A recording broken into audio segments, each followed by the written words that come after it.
Hoy sin duda lo que me toca enseñar hoy no va a ser tan amigable como lo de ayer. Así es que espero que, no traje el emoji de la carita enojada, pero espero que no terminen la enseñanza de hoy molestos, sino al contrario, con un corazón desafiado por el Señor. A eso yo les invito. El tema que vamos a hablar ahora es ¿más que vencedores o más que vencidos? Y yo les pedí que pudieran ayudarme con este simple cuestionario, porque en realidad vivimos situaciones y los jóvenes viven situaciones de buenas y malas experiencias. Y yo les pedí que compartieran conmigo lo bueno de ser joven y lo malo de ser joven, y lo bueno de ser joven cristiano y lo malo de ser joven cristiano. Me gustaron algunas de sus respuestas. Yo anoche ahí llegué al hotel a mirar sus respuestas y me gustaron algunas. Como por ejemplo, lo mejor de ser joven, algunos de ustedes dijeron el tiempo. Tengo tiempo. Eso crees, ¿no? Pero tiempo. La vitalidad. Tengo energía. Un joven puso que puedes jugar fútbol todo el día y no te duele nada. Eso sí es cierto, porque si yo juego 10 minutos, no me tienen que levantar con una pala.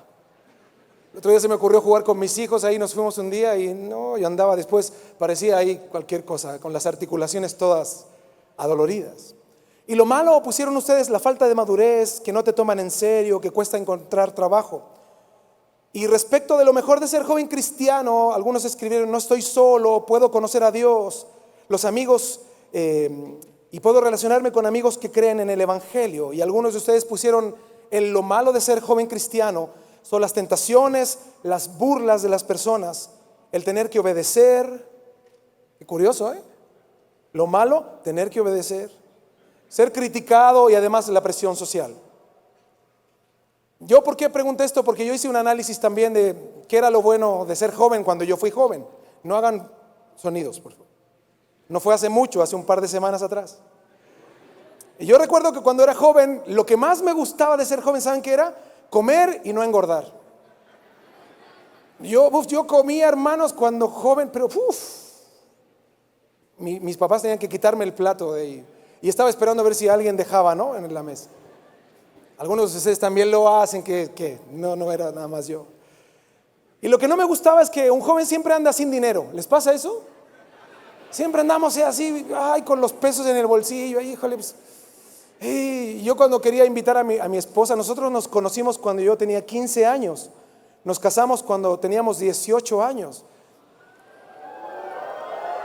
Por eso nos ven tan jóvenes y con hijos tan grandes, ¿no? Ahora mis hijos son mis cuates, ¿no?, mis amigos. Mi hijo ahora es el que me presta dinero, nada, así. Y yo me acuerdo que yo juntaba los pesos para llevarla a comer un helado. Y de esos helados, esos de americanos, ¿no? Y a mí me daba un buen de vergüenza porque yo la llevaba a mi esposa ahí contando los pesos y ella estaba al lado esperando, ¿no? Bien linda ella.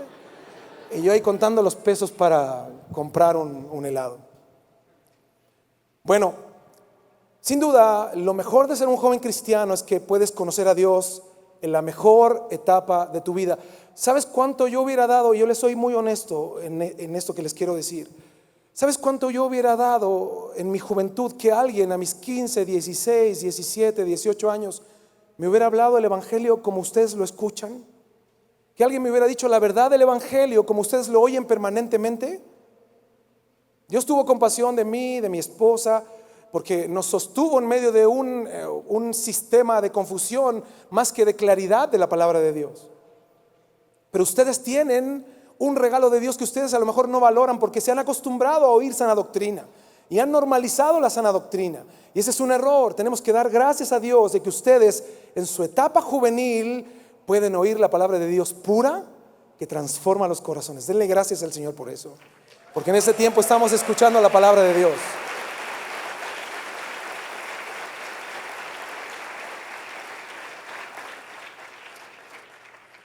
Tienes tus sentidos frescos. Estás en la mejor etapa de tu vida para conocer al Señor. Y así mismo es difícil ser un joven cristiano.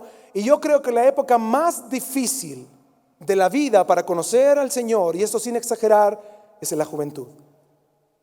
Ser joven y cristiano en la actualidad es todo un desafío para cualquier persona, porque Dios nos llama a ser diferentes. Y esto de ser diferente siempre trae consigo el rechazo de los demás. Es algo que nadie puede negar. Ahora bien, si ser cristiano es difícil, todo se complica aún más en esta etapa de la juventud, porque todo el mundo, y yo estoy seguro de esto, tus familiares, hasta el que vende fruta, tiene una expectativa y tiene una expectativa de tu vida, de lo que vas a hacer. No, yo lo conozco de chiquitito, dice, ¿qué va a hacer de grande? Y tú estás en un limbo en tu cabeza, no, ni sé qué voy a hacer. No sé ni qué estudiar, no sé ni qué me gusta. No, y tu mamá dice, no, tú vas a ser doctor. Y tú ves sangre y te desmayas, ¿no? No, va a ser abogado y no lees ni la Biblia. No, y que va a ser ingeniero y para las matemáticas eres, pero terrible. Todos tienen una expectativa de ti y a veces queremos cumplir las expectativas de los demás. ¿En qué vamos a trabajar? ¿Qué vamos a hacer de adultos? ¿O qué lugar vamos a obtener en la escuela, en nuestras calificaciones? Por este motivo, cuando un joven toma la decisión de ser cristiano, lo menos que le dirán sus pares, sus familiares y amigos y gente que te rodea es que estás completamente loco. Porque la gente está acostumbrada a que alguien se empeñe en no ser diferente, sino que ser igual al resto.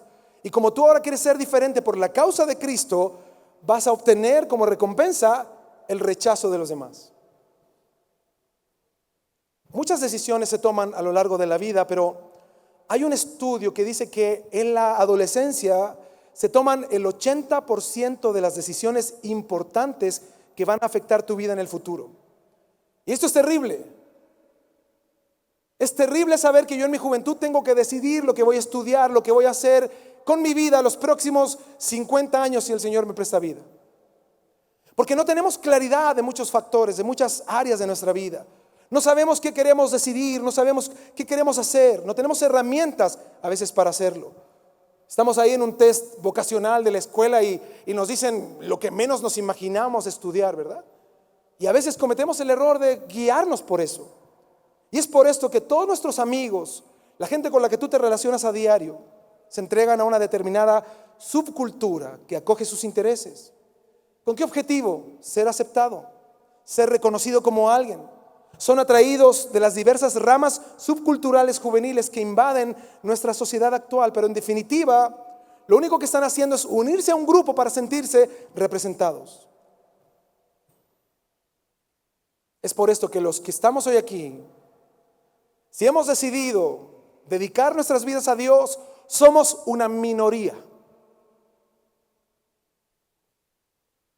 Por esto, en medio de una cultura y de muchas subculturas que nos asedian, que nos llaman a definirnos, que nos insultan, que nos presionan, incluso que nos atraen, quiero que compartamos lo siguiente. Romanos 8:35. Vamos a leer hasta el 39. Son textos que ustedes van a estar escuchando permanentemente en estas conferencias. Pero yo quiero puntualizar en algunas cosas. Fíjense, ¿quién nos separará del amor de Cristo? ¿Tribulación o angustia o persecución o hambre o desnudez o peligro o espada? Dice, como está escrito, por causa de ti somos muertos todo el tiempo, somos contados como ovejas de matadero. 37.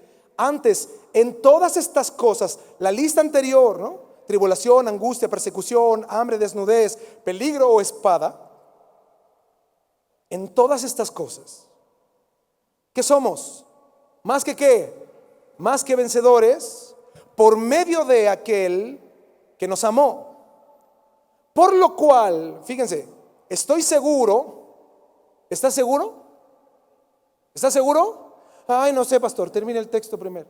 Ahí le digo, ¿no? Estoy seguro que ni la vida, ni la muerte, ni la vida, ni ángeles, ni principados, ni potestades, ni lo presente, ni lo porvenir, ni lo alto, ni lo profundo, ni ninguna otra cosa creada nos podrá separar del amor de Dios que es en Cristo Jesús, Señor nuestro. Es hermosa esta frase, ¿no? Somos más que vencedores. Pero es muy interesante verla en su raíz etimológica, porque en el griego es solo una palabra. Más que vencedores, en el griego es solo una, hupernicomen.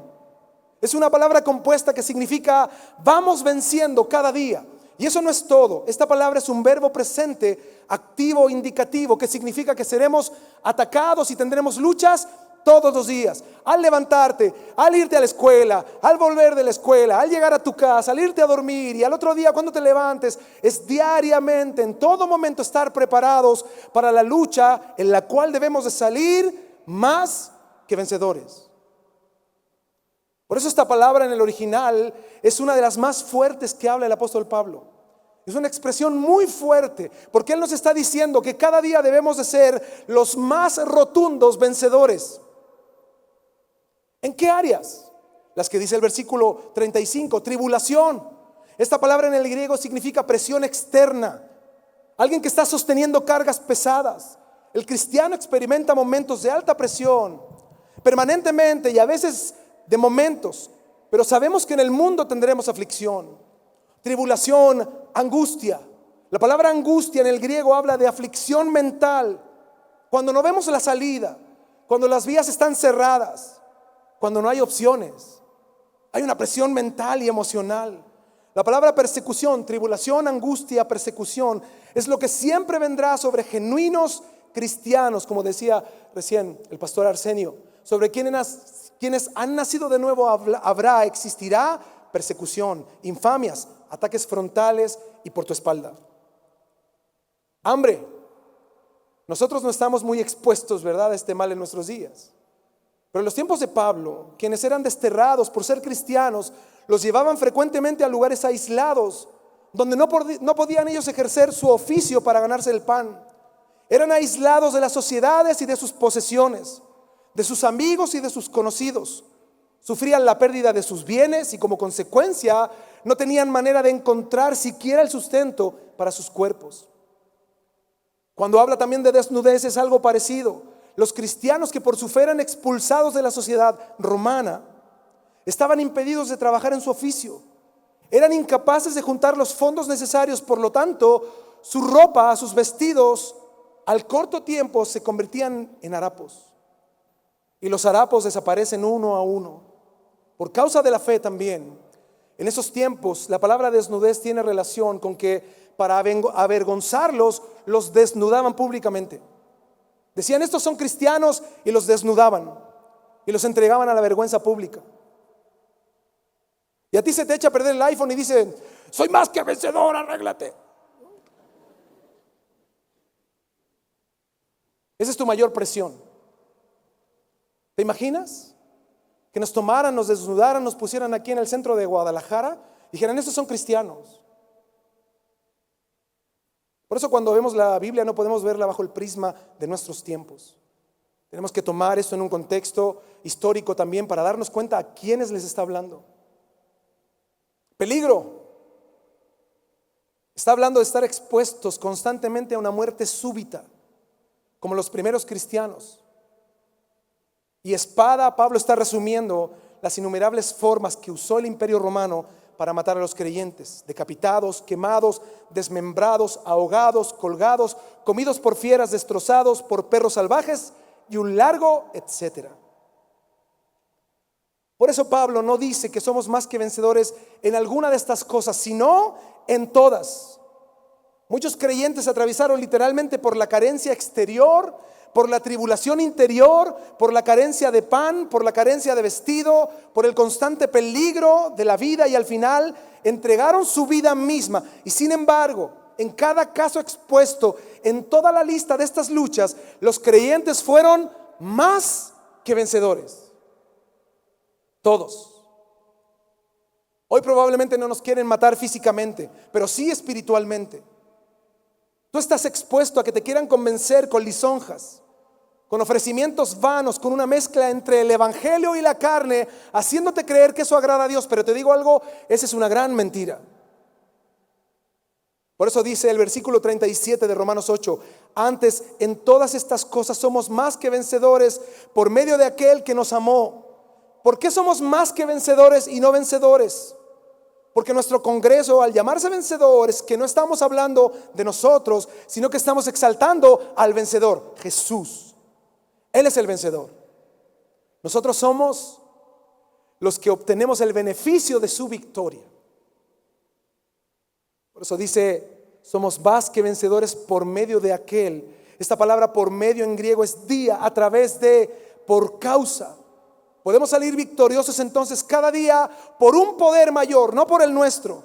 No es en nuestras fuerzas, no es por nuestro intelecto o conocimiento, es por el poder de Jesús, el vencedor. El poder de quien no ha perdido una sola batalla, y por medio de Él y para la gloria de Él, nuestras batallas diarias están seguras como victorias. No por nuestras fuerzas, sino por las de Él. ¿Y por qué pareciera, si tenemos esta certeza, que muchos jóvenes hoy viven de derrota en derrota? ¿Saben por qué? Porque estamos rodeados de una terrible influencia moral que está destruyendo las vidas y nos aparta de Dios terriblemente. Los jóvenes cristianos hoy vienen a la iglesia buscando una buena excusa para no obedecer la palabra de Dios, o están buscando un versículo extremadamente claro que nos prohíba hacer lo que realmente queremos hacer. Y saben que el problema no está en las prohibiciones o la claridad de la palabra. El problema está en el corazón, en nuestro corazón. Por eso Jeremías 17:9 dice: engañoso es el corazón más que todas las cosas. Siempre leemos la Biblia en tercera persona, ¿no? Engañoso es el corazón, y miramos al de al lado así: engañoso es el corazón. Léelo en primera persona. Digamos todos: engañoso es mi corazón. Dilo: engañoso. Como dicen acá: híjole, el mío, no el tuyo. Bueno, también el tuyo, el mío. Dice: y perverso. ¿Quién lo conocerá? ¿Quién lo conocerá? ¿Qué dice el texto? Yo Jehová. Wow. ¿Quién conocerá el corazón del hombre? Yo Jehová, que escudriño la mente, que pruebo el corazón, para dar a cada uno según su camino, según el fruto de sus obras. Por esta misma verdad, la palabra nos exhorta en Proverbios 4:23. Dice la palabra: sobre toda cosa guardada. ¿Qué dice el texto? ¿Guarda qué? El engañoso. Porque de él... Ay, pastor, pues no entiendo. Mira, el texto dice lo siguiente: si cuidaras tu corazón como cuidas tu iPhone,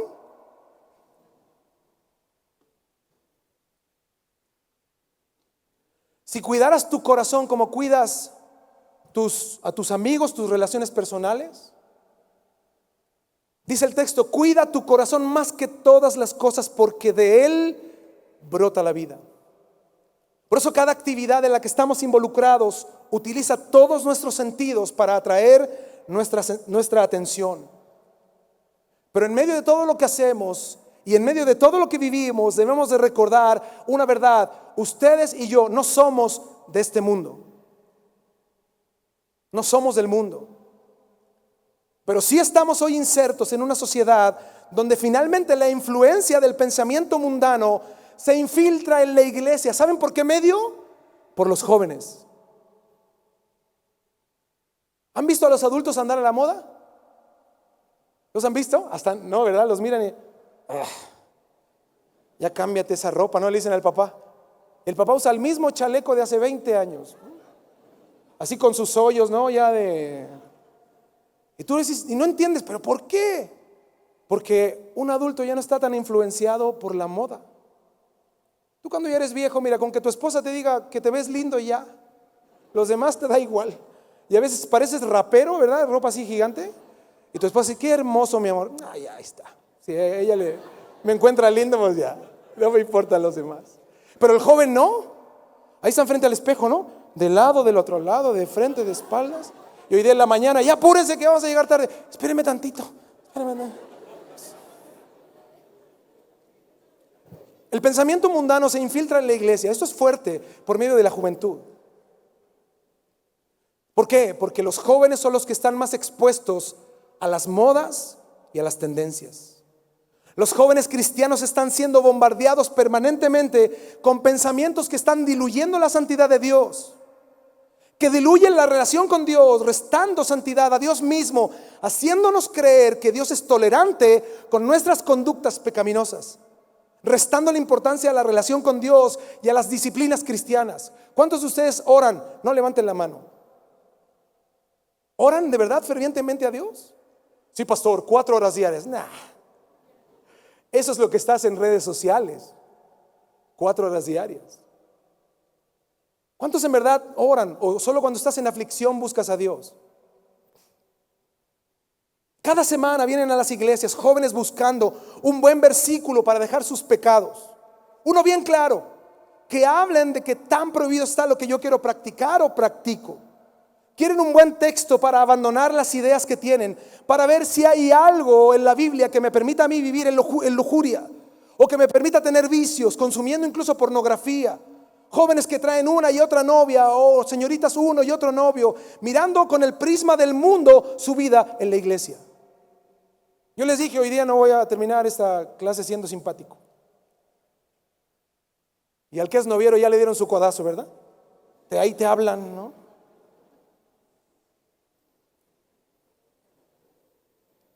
Jóvenes, hoy día yo podría hablar de muchos versículos donde Dios habla claramente del por qué no tienes que hacer muchas cosas que haces y practicas. Puedo presentarte todo desde un punto de vista incluso exegético, pero ¿de qué serviría si el problema está en tu corazón? Tu corazón es el que está cerrado a la palabra de Dios. Y seamos honestos. Y miremos que todos estamos influenciados por las modas y tendencias del mundo. Queremos mezclar ambas realidades y hacer nuestro propio evangelio. Es por esto que a veces, en vez de ser más que vencedores, somos más que vencidos. Vivimos derrotados y hemos cedido ante el mundo y ante sus placeres nuestra vida en Cristo. Afírmense, porque ahora vamos en serio. Algunos justifican que pueden mostrar todo lo que hacen en sus redes sociales. Tienen sus fotografías ahí mostrando su abdomen de lavadero, y otros ya saben de qué. Pero abajo dice: Dios te bendiga. Te esperamos en el desafío, ¿no? Mostrando ahí la panzota.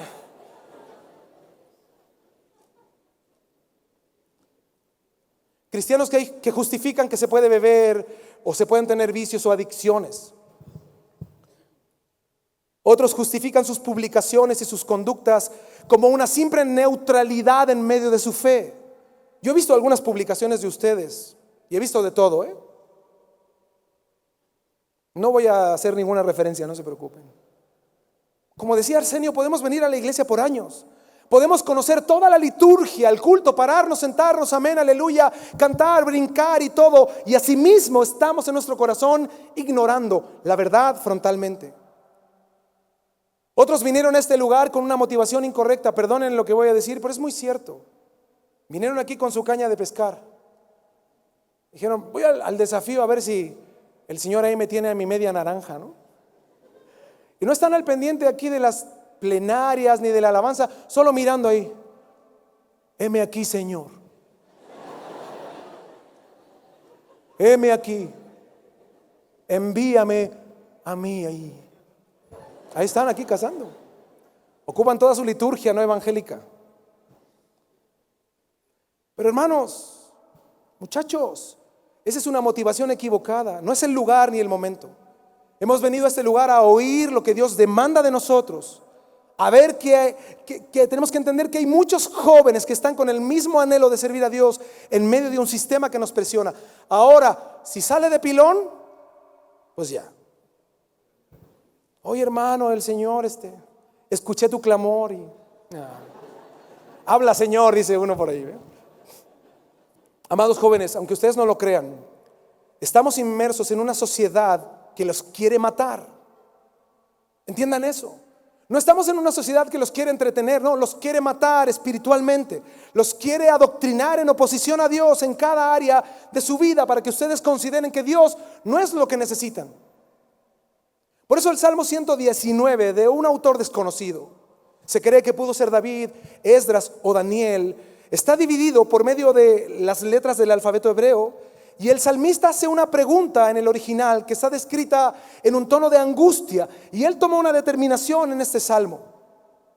Él dice: el pecado es como una bestia salvaje que quiere destruir todo a su paso. Y él despierta su propio interés de cómo ser libre de esta opresión. Salmo 119, versículo 9 dice: ¿cómo puede el joven guardar puro su camino? O en la versión 60, ¿con qué limpiará el joven su camino? Fíjense, en medio de la impureza moral, en medio de las tendencias a mirar el dinero como el poder de independencia de los padres, muchos de ustedes miran el dinero como su propia libertad, o considerar la sexualidad temprana como normal y vivir como el resto, antes de ser rechazado, consumiendo a veces drogas para calmarme. Dice el salmista: ¿cómo puede el joven guardar puro su camino? O sea, ante estos y muchos ataques, dice guardando tu palabra. Esta palabra guardando significa viviendo. O sea, no habla de conocimiento intelectual, que es lo que muchos jóvenes buscan. Solo nutrir su intelecto, conocer textos, exégesis, términos, pero no han bajado su conocimiento a su corazón. No viven la palabra de Dios. No es solo leer las promesas, es vivirlas. Por eso él explica a continuación lo que es guardar su palabra. ¿Cómo el joven se puede mantener puro guardando su palabra? ¿Cómo? Te lo explico. Versículo 10. Con todo mi corazón te he buscado. No dejes que me desvíe de tus mandamientos. En mi corazón he atesorado tu palabra para no pecar contra ti. O sea, habla de estudiar y considerar la palabra de Dios en el corazón, que es una defensa contra el pecado. ¿En qué época de mi vida? En mi juventud.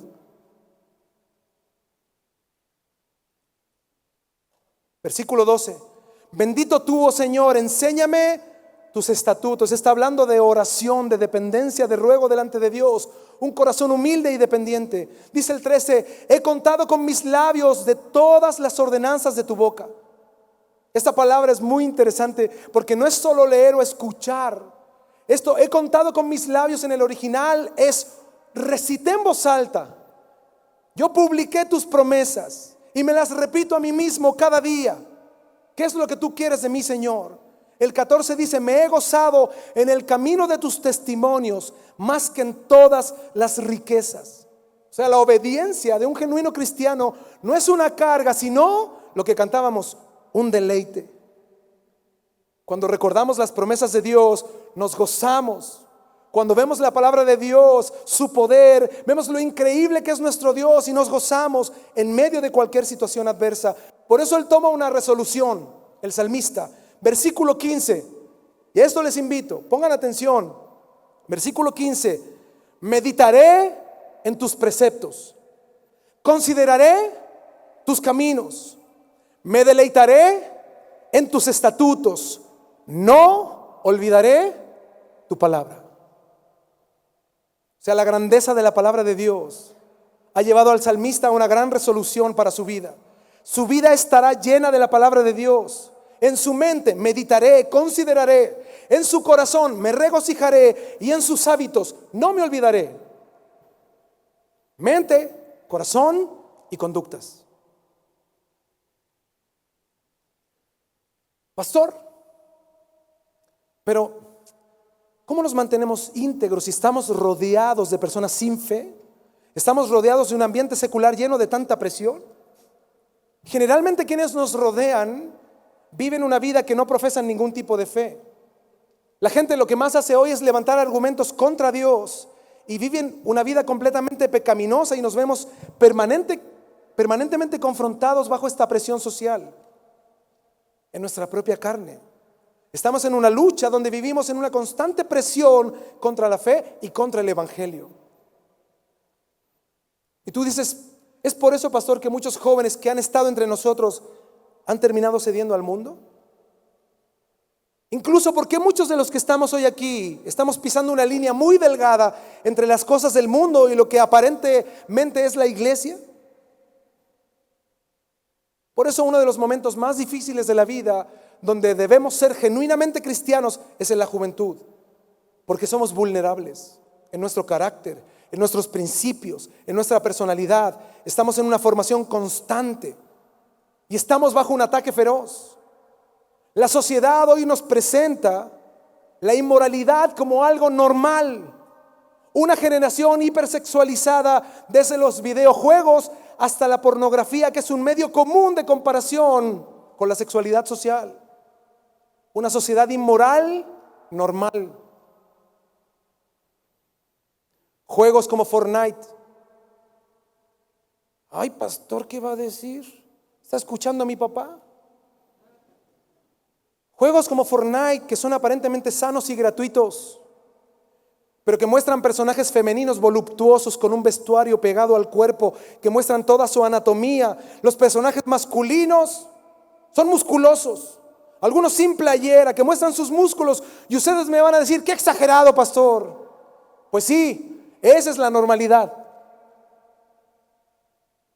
Lo que piensas es la normalidad. Si tú ves que eso es normal, estás en la normalidad del mundo.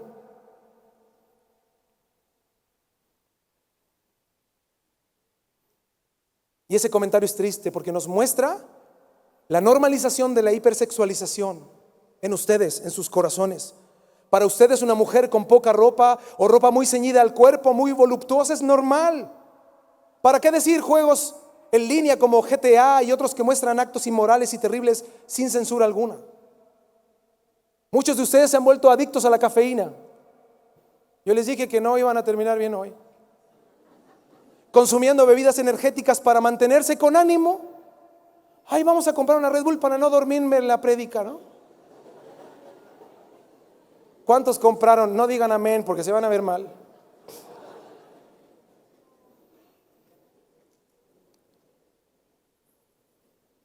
Y cuando la cafeína ya no te mantenga despierto, cuando ya no te dé energía, ¿qué vas a usar entonces?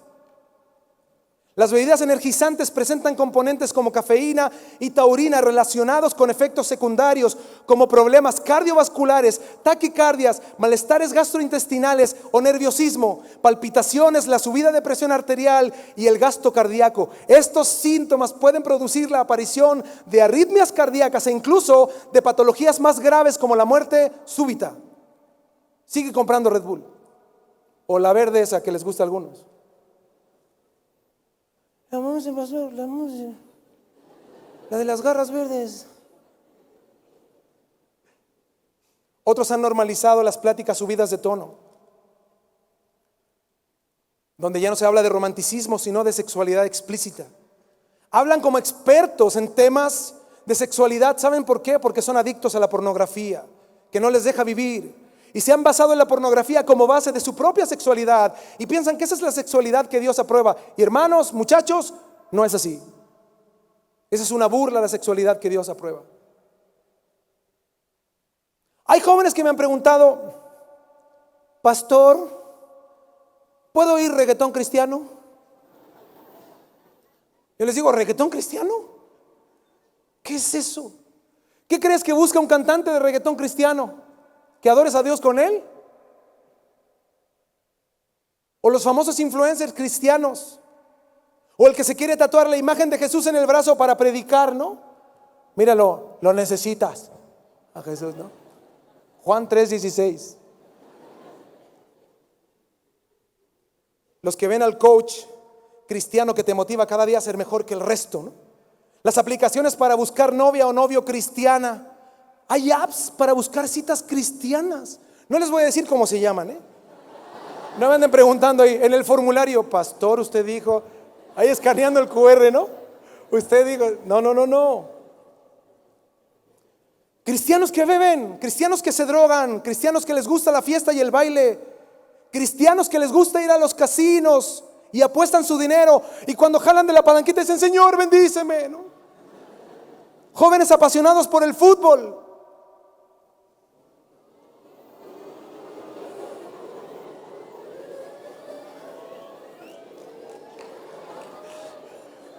Habla, Señor. Apasionados por el fútbol, que aquí están bien agüitados, no en la alabanza. Mi deleite. Pero hace un gol el Atlas. Pero, ¿viste a esta hermana gritando cuando estábamos en la alabanza? No.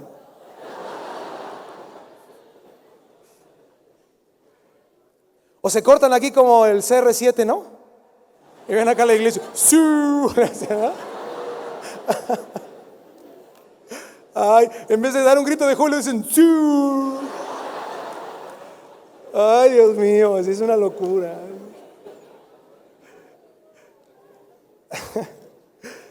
Las jóvenes que usan filtros para mostrar una apariencia estandarizada, ¿no?, por el mundo.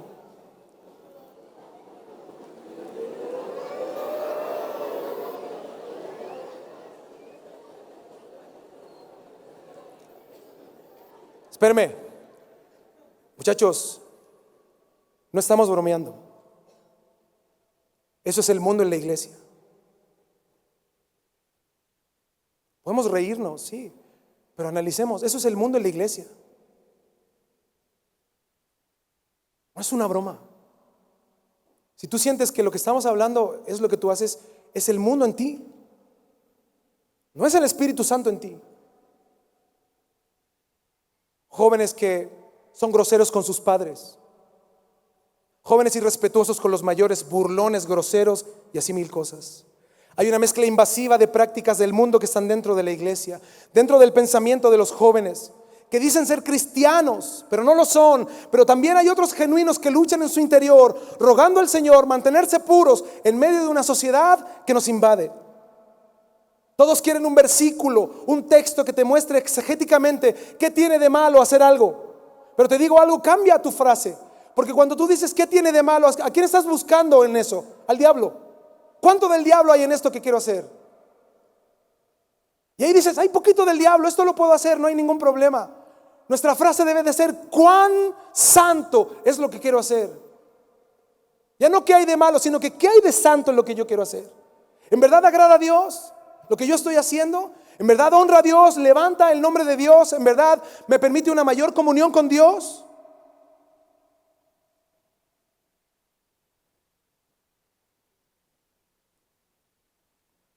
Por eso la adolescencia y la juventud es el tiempo donde están más expuestos a las modas y a las tendencias del mundo. Y lo primero que se amolda al mundo es la mentalidad. Las prácticas vienen después. Es bombardeada tu mente y tus sentimientos permanentemente, haciéndote creer que lo malo es bueno y lo bueno es malo, normalizando paulatinamente ciertos pensamientos que están y viven en oposición a la palabra de Dios. Si tú quieres argumentos sólidos en la palabra, sí están. Todo lo que Dios prohíbe, lo que está mal en tus prácticas, pero el problema no está en la palabra de Dios ni en Dios mismo, sino en ti. Porque no olvides, engañoso es mi corazón más que todas las cosas, y Dios lo conoce. Por eso yo te quiero invitar a tomar hoy una decisión. Te quiero dar un ejemplo que tú has oído 1000 veces, pero quiero que nos vayamos por otra vereda de este ejemplo, para que en verdad podamos tomar una decisión el día de hoy. Hubo un periodo de la historia de Israel donde fueron sitiados por un rey llamado Nabucodonosor. Y es impresionante porque este rey era el gobernante en Babilonia. Y nosotros a veces pensamos en Babilonia como una ciudad así toda fea, desértica, ¿no? Así unas chocitas. Y cuando nos imaginamos la Biblia y vemos y escuchamos estas narraciones, tenemos una idea muy, muy errónea de la realidad. Yo les quiero mostrar algunos dibujos que se han hecho de Babilonia en base a las ruinas que hay, para que ustedes vean cómo era Babilonia. Eso que ustedes ven levantándose es un sigurats.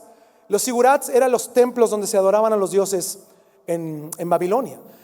Los lugares que están en color negro eran las entradas, y eso estaba rodeado de algunos ríos navegables. La siguiente, por favor. Otra, por favor. Esta imagen es muy particular porque yo me metí a inteligencia artificial, para que vean que me puse bien chavorruco esta semana.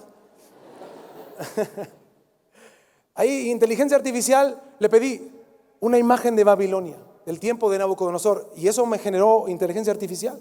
La siguiente, por favor. Otra más, falta una, esa. Eso es inteligencia artificial.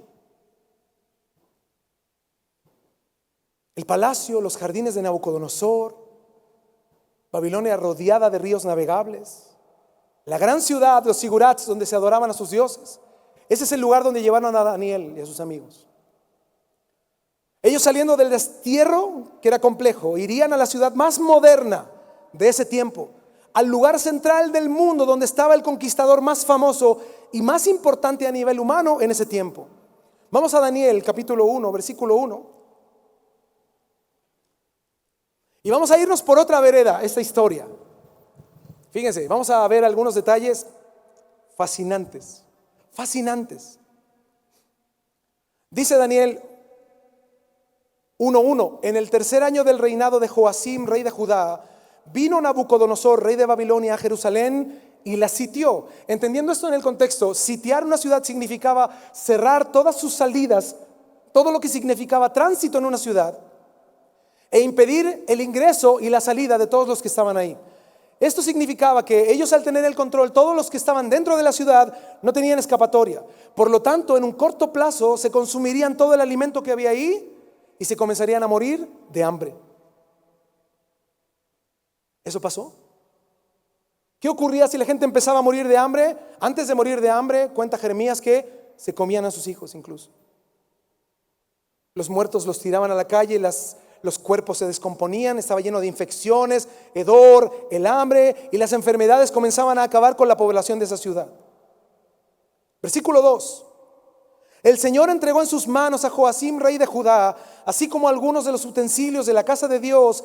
Estos se los llevó a la tierra de Sinar, a la casa de su Dios, Nabucodonosor, colocando los utensilios en la casa del tesoro de su Dios. Esto tenía un simbolismo muy interesante, porque Dios entregó a Jerusalén en manos de Nabucodonosor, y Nabucodonosor toma utensilios santos consagrados para Dios en el templo, y él los toma y los pone en su templo. Lo que estaba diciendo Nabucodonosor es que su Dios era mejor que el Dios de los judíos, que su Dios ganó al Dios de los judíos. Por eso el texto nos aclara las dos partes en su contexto. Dios entregó a los judíos, o a Judá, al reino de Judá, pero él consideró que la victoria era de parte de su Dios. Versículo 3: entonces el rey mandó a Aspenas, jefe de sus oficiales, que trajera de los israelitas a algunos de la familia real y de los nobles. Estos, fíjense qué características: jóvenes, no debían tener defecto alguno, serían de buen parecer, inteligentes en toda rama del saber, dotados de entendimiento y habilidad para discernir, y que tuvieran la capacidad para servir en el palacio del rey. Y le dio órdenes de que les enseñara la escritura y la lengua de los caldeos. Dos cosas. Primero, es interesante que pida jóvenes con algunas características de la familia real, ¿no? O descendientes de la familia real, o de gente noble, y también jóvenes de familias importantes, hijos de gobernadores o de gente influyente en Judá. Sin ningún defecto físico los pidió Nabucodonosor, de buen aspecto, o sea, guapos, de buen ver, inteligentes, llenos de conocimiento, ¿no? Diestros, que se condujeran bien, llenos de entendimiento. Esto significa con cordura, doctos, educados y con discernimiento, o sea, que examinaran las cosas antes de hacer algo. Pero a mí lo que más me llama la atención es que dice capaces para servir, que tuvieran la capacidad para servir. Esto no habla de que ellos servirían la comida o las labores de limpieza en el palacio. No, es muy interesante porque esta palabra significa servir en hebreo, descanso, desempeño, designio. Fíjense qué interesante. Habla de que Nabucodonosor fue muy inteligente porque tomó el futuro de Judá, los futuros gobernantes, los que estaban siendo capacitados para dirigir al pueblo, gente joven, entre 13 y 18 años, los tomó para que a él le dieran descanso, servicio en áreas importantes, donde él podría disponer de ellos para labores del gobierno. Y estas características múltiples tenían una característica central, que fueran jóvenes. Ahora, ¿por qué jóvenes? La segunda parte del versículo nos responde. Dice: estos jóvenes no debían de tener defecto alguno, serían de buen parecer, inteligentes en toda rama del saber, dotados de entendimiento y habilidad para discernir, y que tuvieran la capacidad para servir en el palacio del rey. Fíjense, y le dio órdenes que se les enseñara la escritura y la lengua de los caldeos. Estas dos palabras nos resumen la intención de Nabucodonosor. No es simplemente enseñarles a leer y a escribir en su idioma, sino que habla de sembrar la cultura de Babilonia en el corazón de los jóvenes. Es por esto que él requería que fueran jóvenes y no adultos, porque ellos estaban en una etapa de formación moral, sus convicciones, probablemente inestables en algunas áreas, emocionalmente inestables, buscando respuestas, estaban afirmando su corazón, buscaban su futuro. Y Nabucodonosor consideró que a los jóvenes era más sencillo manipularlos, moldear su mente y su corazón en pos de lo que él necesitaba y planeaba. Es por esto que Satanás sabe que el momento de mayor vulnerabilidad para un ser humano es en su juventud. Porque todo lo que han oído desde pequeños comienza a mezclarse en la mente y en el corazón. En etapas de la adolescencia y la juventud, donde hay una mayor frecuencia de ataque a la mente, donde las ideologías contemporáneas nos vienen atacando desde que éramos más niños y nos van confrontando ahora en nuestra juventud, haciéndonos creer en la normalización de las cosas del mundo. Y ahora que estamos en el Evangelio, queremos traer esa normalización a Cristo. Y es increíble ver cómo los jóvenes hoy son atacados permanentemente por medios como la música, la televisión, redes sociales, la interacción social, la universidad, donde a veces estudias carreras universitarias, donde hay materias que no tienen ninguna relación con tu especialidad, pero sí tienen relación con el adoctrinamiento social. Es en la juventud donde somos vulnerables, y es increíble porque siempre es cuando somos jóvenes que somos influenciados por la cultura.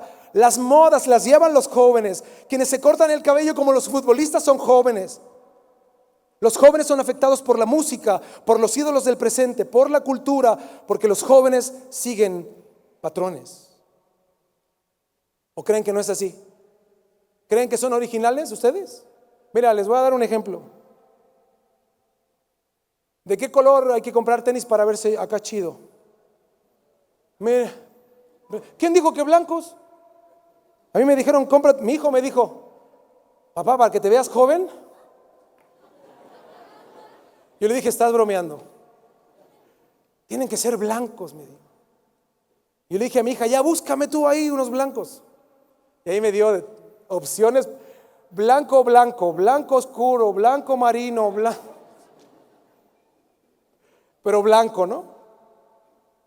Ustedes creen que son originales, pero no. Están siguiendo un patrón. Un patrón. Porque somos bombardeados por la cultura, somos vulnerables. Es por esto que Nabucodonosor quería que lo primero que debían de hacer con estos jóvenes era que comenzaran a leer, a hablar y a pensar como los caldeos, en el idioma de los caldeos, bajo la cultura y costumbre de los caldeos.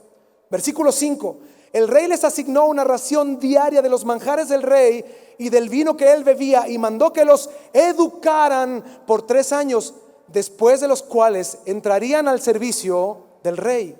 Es interesante porque esta palabra educaran en hebreo, ¿saben lo que significa? Torcer. ¡Wow! Torcer. No está diciendo que los educaran para que fueran más sabios, no, era que torcieran sus conocimientos, entendimiento, las raíces que estaban ahí, las torcieran. Eso es lo que quiere hacer el mundo contigo.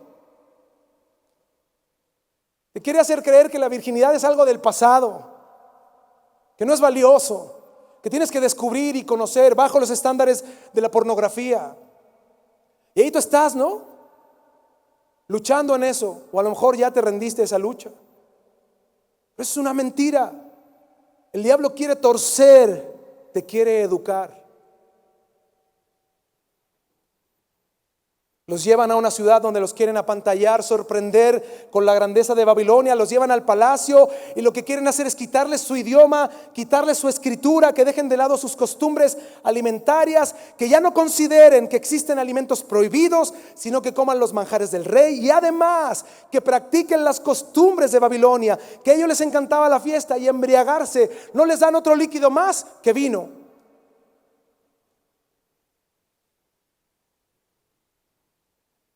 Es interesante cómo vemos el corazón de Nabucodonosor. El mismo rey lleva a estos jóvenes no para esclavizarlos.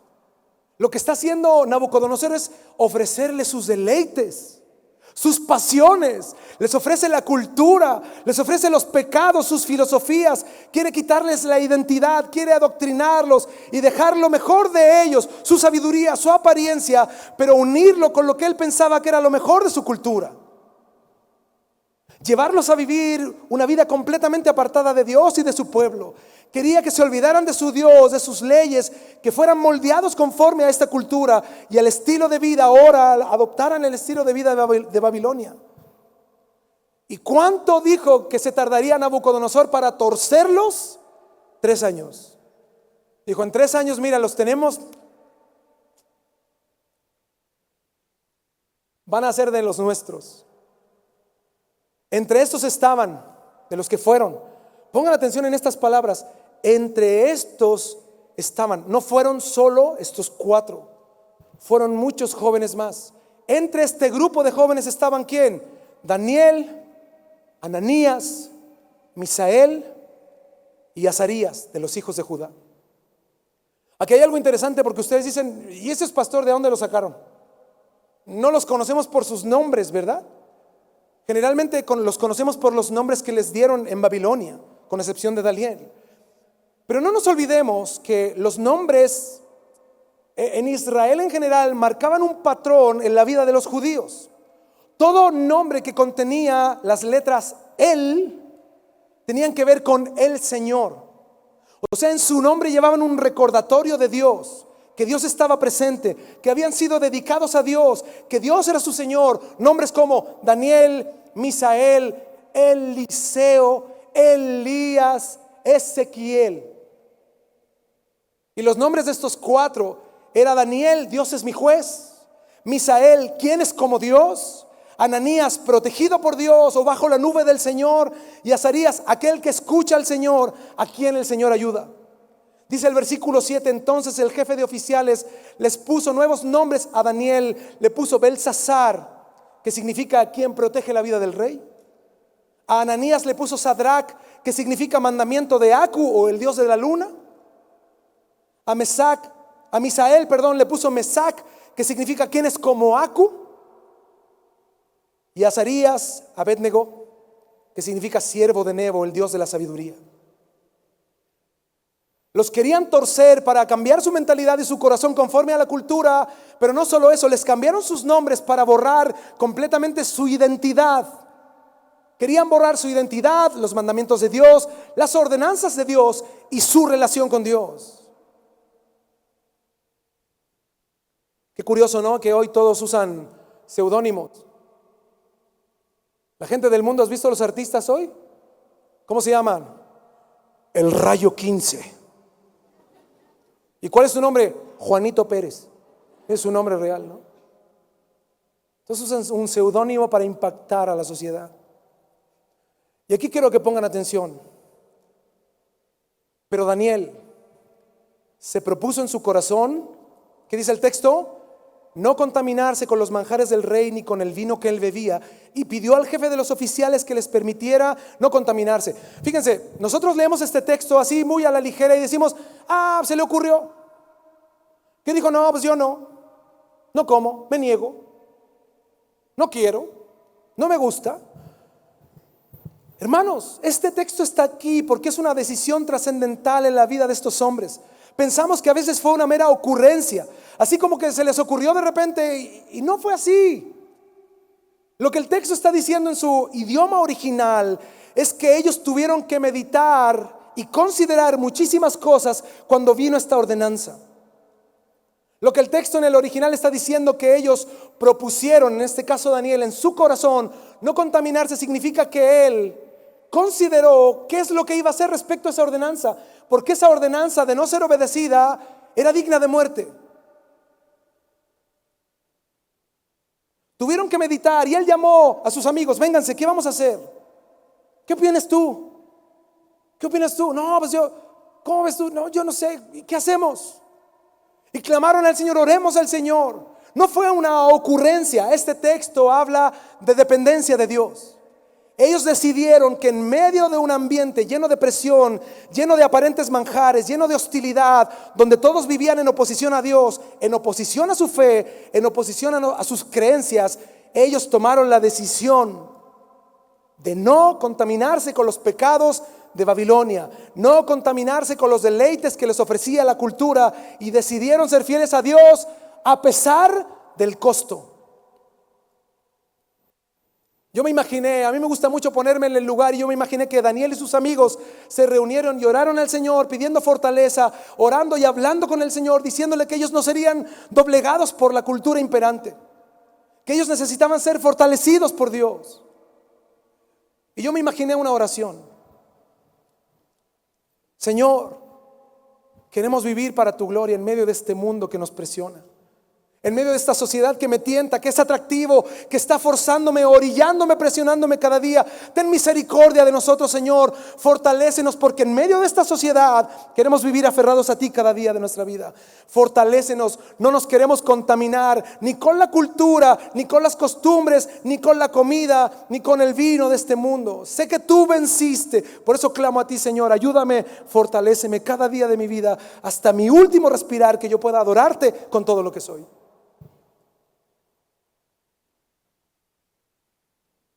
Fíjate, Daniel no se opuso a que le cambiaran el nombre, no se opuso a que le enseñara la lengua, no se opuso a que le enseñara la escritura de los caldeos, no se opuso incluso a que lo llevaran cautivo y lo retuvieran contra su voluntad en el palacio.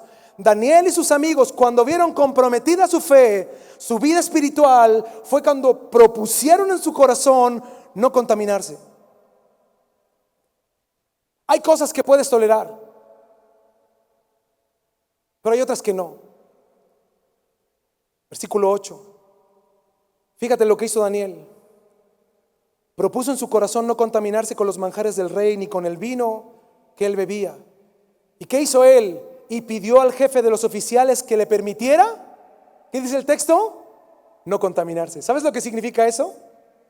Él explicó con un fundamento espiritual el por qué no quería hacerlo, el por qué él no comería la comida del rey. Porque para él comer con el rey implicaba compañerismo en el sistema cultural de Babilonia. En cuanto a los estándares orientales, el compartir una comida era comprometerse en amistad, era un pacto significativo de compartir las leyes, las normas y la espiritualidad. Rechazar al rey era un problema de muerte. Por eso el versículo 9, cuando Daniel entendió que había un costo y él estaba dispuesto a morir incluso por no contaminarse, dice el versículo 9, Dios concedió a Daniel hallar, ¿qué dice el texto? Favor y gracia ante el jefe de los oficiales. Versículo 10, y el jefe de los oficiales dijo a Daniel: temo a mi señor el rey, porque él ha asignado su comida y su bebida. O sea, me estoy jugando la vida contigo. Dice, porque ha de ver sus rostros más pálidos que los de los demás jóvenes de su edad. Así pondrían en peligro mi cabeza ante el rey. Pero Daniel dijo al mayordomo, a quien el jefe de oficiales había nombrado sobre Daniel, Ananías, Misael y Azarías: te ruego que pongas a prueba a tus siervos por 10 días y que nos des legumbres para comer y agua para beber, y que nos comparen después quién está mejor. Dice el 14, y el mayordomo los escuchó y los puso a prueba 10 días. ¿Y qué pasó después de 10 días? El aspecto de ellos parecía mejor y estaban más saludables y fuertes, rollizos, que todos los jóvenes que habían estado comiendo los manjares del rey. Así que el mayordomo siguió suprimiendo los manjares y el vino que debían de beber y les dio legumbres. ¿Durante cuánto tiempo? ¿Durante cuánto tiempo les dio legumbres? Y tú comes frijoles 2 días seguidos y estás renegando de Dios, ¿no? Y del evangelio. No quiero quitarle tiempo a mi buen amigo David. Solo quiero, y yo sé que ustedes conocen el final de la historia. Estos jóvenes hallaron gracia delante del rey. Es más, cuando los interrogan, dice que el rey habló con ellos después de 3 años en el versículo 19. Y los escuchó y habló con ellos. ¿Y cómo hablaban? Como caldeos. ¿Cómo escribían? Como caldeos. Los interrogó respecto de la historia y sabían de la historia de los caldeos toda. Sabían todo respecto de la cultura. Les hizo preguntas de administración, de logística, y los vio felices, enteros. Y dice, de entre ellos no se halló ninguno como Daniel, Ananías, Misael y Azarías, y entraron pues al servicio del rey. ¡Wow! O sea, servir a Dios, pastor, debo de hacerlo cuando mi fe está comprometida y debo de tomar una decisión en pos del Señor, cueste lo que cueste. Sí, de eso se trata, entender quién es el vencedor. De eso se trata, vivir el evangelio. Tú dices, pero pastor, en mi ciudad está sobrepoblado el trabajo, no voy a encontrar trabajo, menos siendo cristiano. ¿Quién tiene el control del trabajo? ¿Lo tienes tú? ¿Es tu carisma? ¿Es tu conocimiento? ¿Es tu currículum? ¿Sabes quién tiene el control del trabajo? ¿Quién tiene el control del trabajo? ¿Tú crees que Dios te va a dar el trabajo que tú necesitas? ¿Sí o no? ¿Tú crees que Dios te va a dar la capacidad de la escuela que necesitas? ¿Tú crees que Dios te va a dar favor con tus padres? Todo viene de Él y depende de Él, hermanos, amigos, muchachos. Por eso serás más que vencedor o más que vencido. Serás más que vencedor o más que vencido por la cultura, por el pecado, por el mundo. Seamos honestos, porque si hemos sido vencidos por el mundo, Dios nos trajo aquí para darnos una nueva oportunidad, para ser más que vencedores, porque estamos tomándonos de la mano del vencedor. De aquí nos vamos a ir mañana, terminando este congreso, de la mano del vencedor, y ahí vamos a caminar bien a gusto, porque a eso hemos venido, a tomarnos de la mano del vencedor. Yo te invito a que cierres tus ojos. Y si tú has sido vencido por el mundo, ahí en tu lugar, pídele perdón a Dios. Arrepiéntete, dile, Señor, hay cosas que yo vivo de la cultura que no están bien. Hay cosas que he practicado, Señor, que han contaminado mi vida, Señor, y he mezclado. No he sido como Daniel. Yo, Señor, he tolerado todo lo del mundo y he mezclado todo. Señor, ten compasión de mí, perdóname. Y si me has traído aquí, perdóname, Señor. Yo me quiero ir de aquí con una resolución en mi corazón de servirte todos los días de mi vida. Y servirte como tú demandas que te sirva. No bajo mi prisma o mi apreciación personal, sino de acuerdo a lo que tú demandas de mí en tu palabra. Te damos gracias, Señor, porque tú eres bueno. Porque vemos, Señor, la realidad que para siempre es tu misericordia, porque es tu misericordia lo que nos ha traído hoy aquí. Con todo el corazón te damos gracias. Gracias porque oramos a ti a través del vencedor, nuestro Señor Jesús. Amén. Amén. Dios les bendiga, muchachos.